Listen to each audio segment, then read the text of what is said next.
화창한 아침이라 정말 기뻐요. 하지만 전 비 내리는 아침도 정말 좋아하죠. 아침은 어떤 아침이든 다 신나지 않나요? 하루 동안 무슨 일이 생길지 모르지만 그만큼 상상할 게 많잖아요.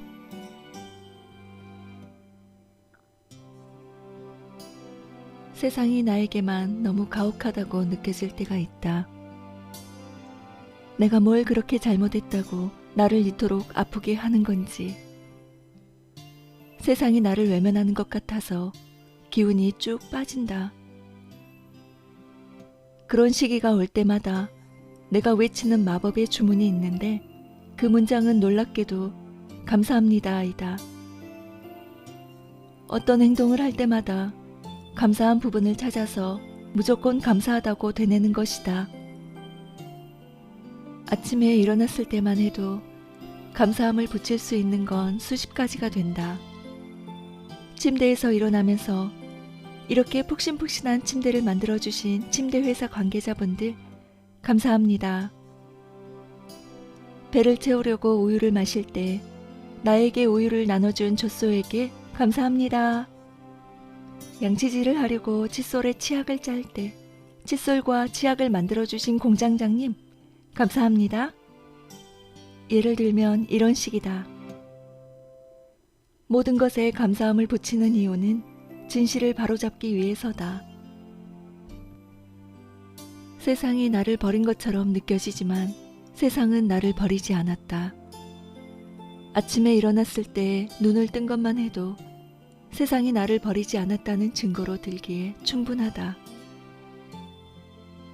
그런데 그런 진실을 외면한 채 세상이 나를 버렸어 라고 치부해버리면 순식간에 깊은 우울에 잠겨버린다. 그렇게 우울이 우울을 만들어서 우울이 우울을 잡아먹으면 마음에 병이 생겨서 또 다른 왜곡된 진실을 생성해낸다.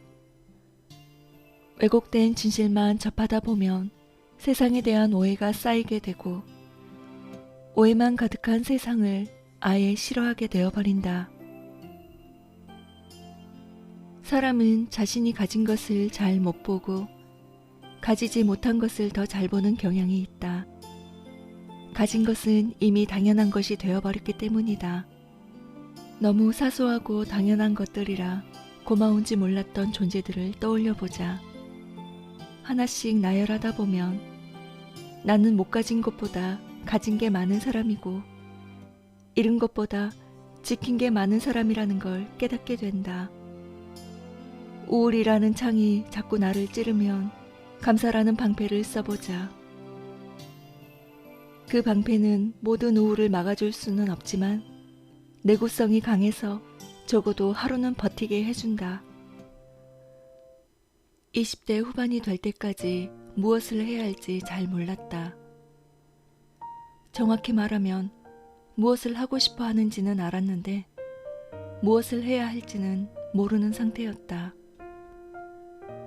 인생을 오늘 내일로 보면 졸졸졸 흐르는 계곡과 같다.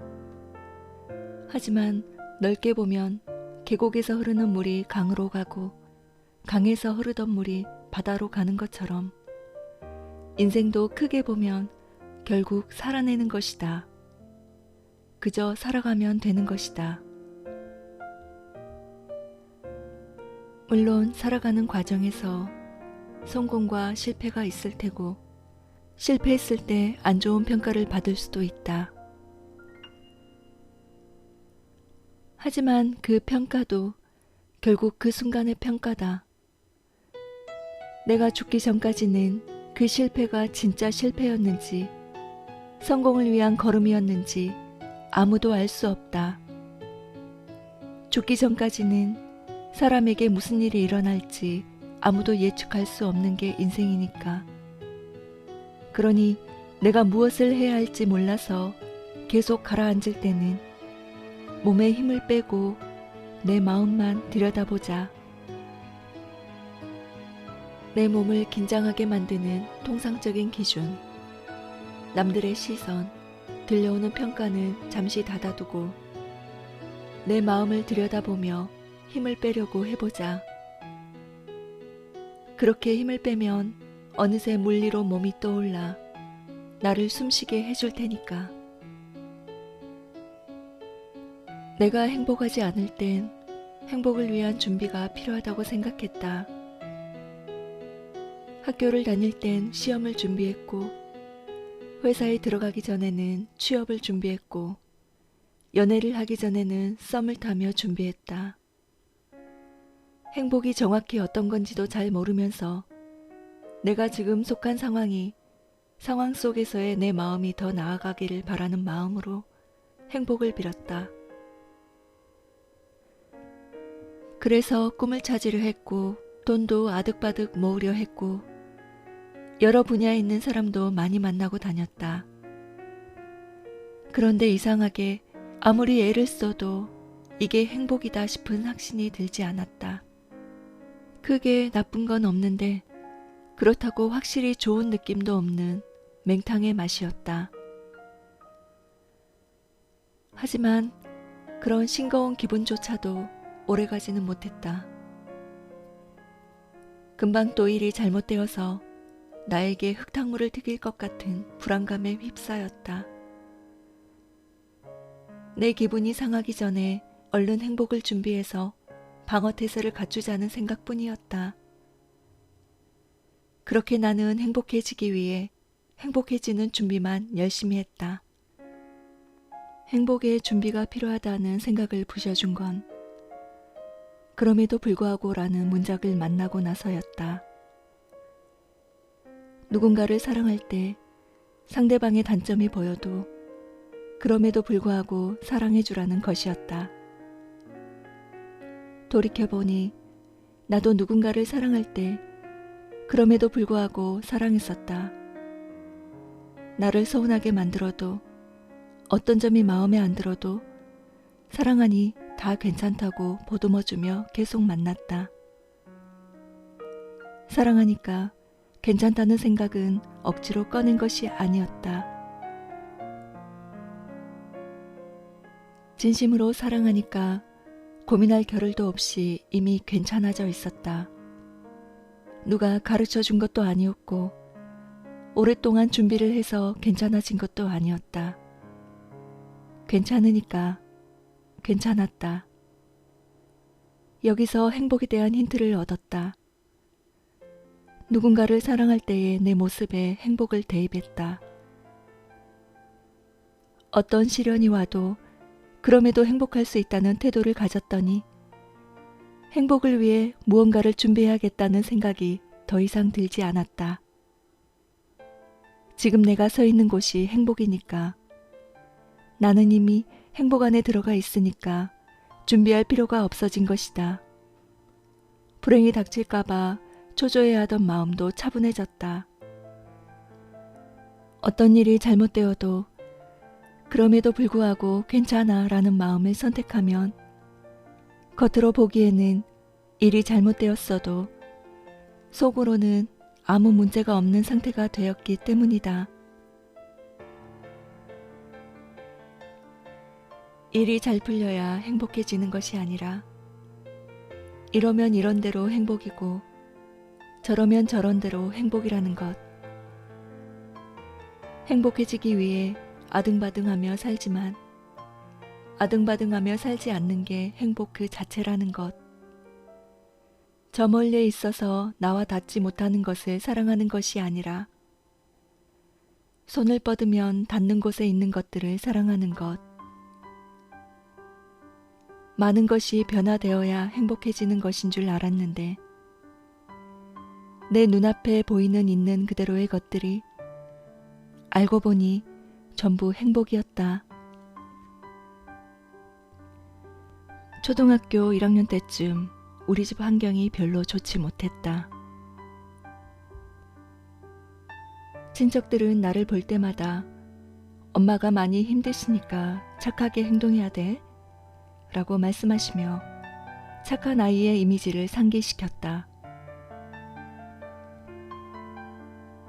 학교에서는 알림판에 착한 어린이가 되어요를 써붙여서 착함을 강조했고 담임선생님은 자리를 비울 때면 떠들지 말고 조용히 있어야 돼요 착한 어린이처럼 있을 수 있죠? 라고 되물으며 우리들에게 착한 아이의 이미지를 상기시켰다. 그 나이 때에는 착한 게 무엇인지 정확히 몰랐다. 다만 어른들의 말씀에 대꾸하지 않고 시키는 대로만 하면 아유 착하네 라며 머리를 쓰다듬어 주니 이런 게 착한 거구나 라고 어림짐작할 뿐이다. 착하다의 사전적 의미는 언행이나 마음씨가 곱고 바르며 상냥하다이다. 그런데 문제는 착하다고 받아들이는 정도가 사람마다 다르다는 것이다. 똑같은 행동을 해도 어떤 사람은 착하게 보고 어떤 사람은 이미지를 관리하는 여우로 본다. 그래서 사람들 사이에 있을 때는 매 순간 눈치를 보며 타인의 기분을 살피게 된다. 사람마다 착하다고 여기는 정도가 다르고 그 사람의 컨디션에 따라 착하다고 여기는 범위가 달라지니까 신경을 곤두세우고 있어야 한다. 이처럼 사람들과 있을 때 나는 없고 남만 있으니까 나는 점점 내향적인 사람이 되었고 사람 만나는 것을 귀찮아하게 되었다. 때로는 사람 자체를 무서워하기도 했다. 착하다라는 단어는 겉으로는 따뜻해 보인다.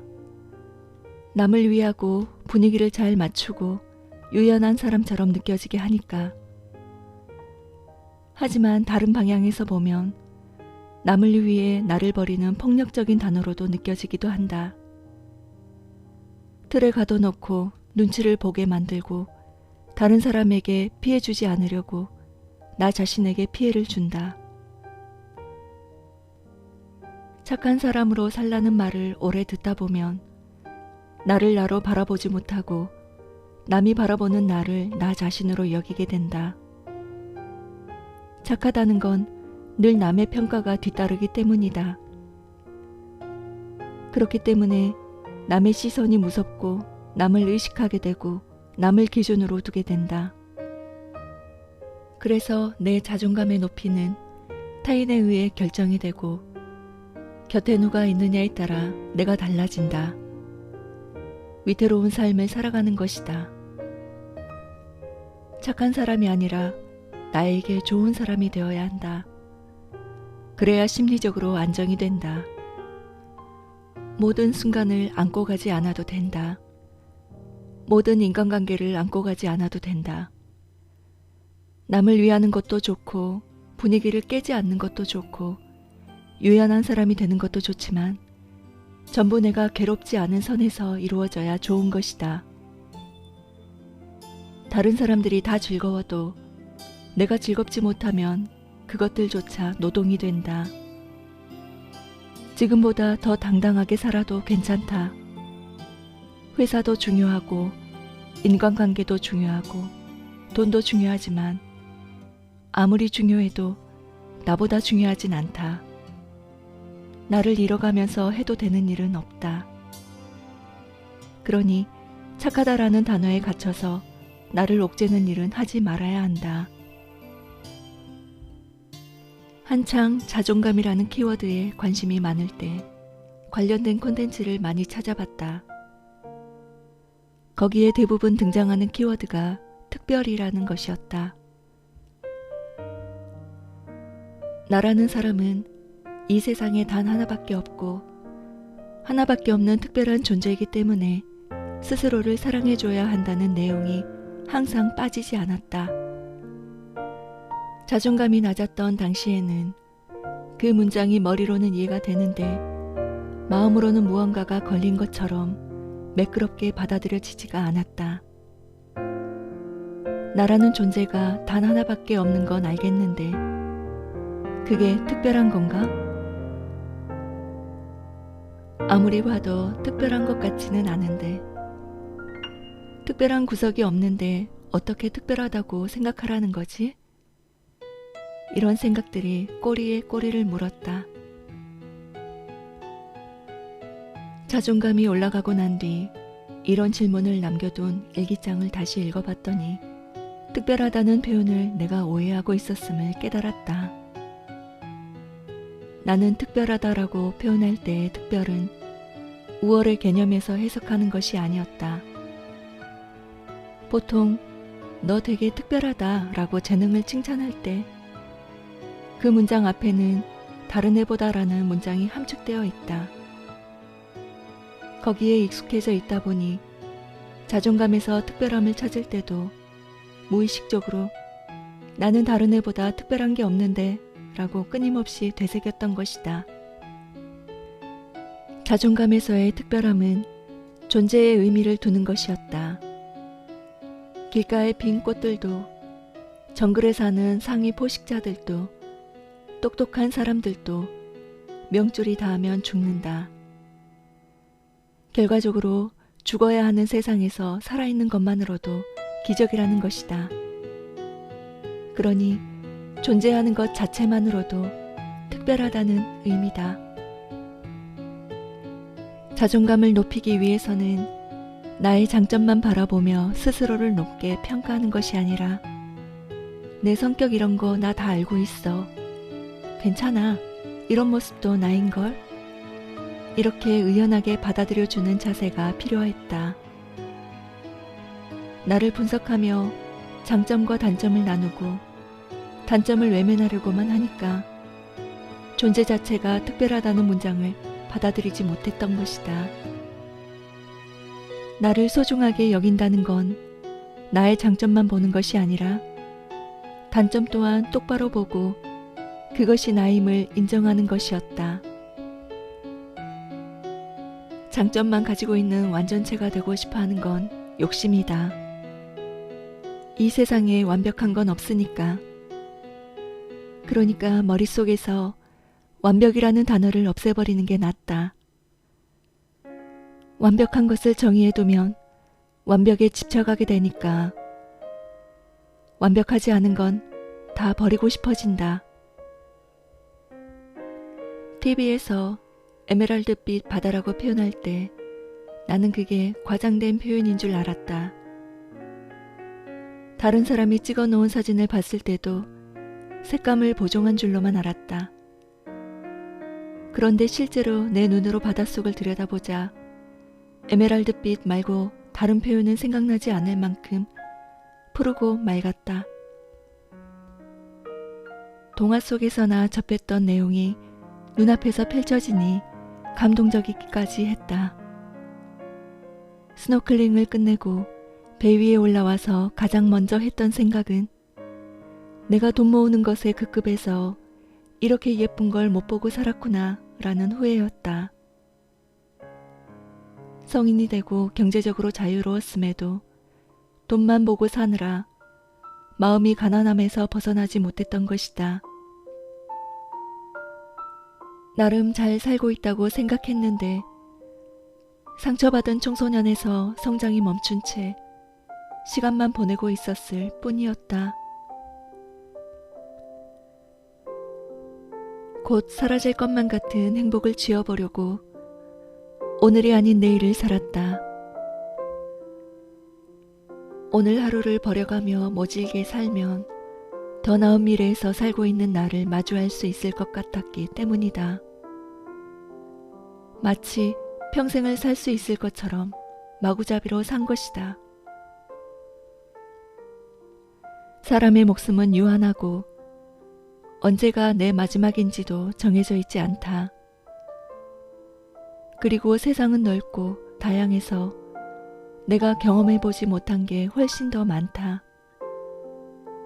그렇게 생각하니 당장 내일 죽을지도 모르는데 10년 뒤의 일을 고민하고 싶지 않아졌다. 내가 고민했던 그 나이에 내가 없을 수도 있으니까. 그래서 나는 오늘의 나를 위해서 오늘을 살기로 했다. 어느 날 급작스럽게 죽는다 하더라도 후회를 남기지 않도록 가장 즐거운 오늘로 꾸미기로 했다. 마지막 페이지의 마지막 문장은 그렇게 주인공은 행복하게 살았답니다. 이렇게 끝낼 수 있도록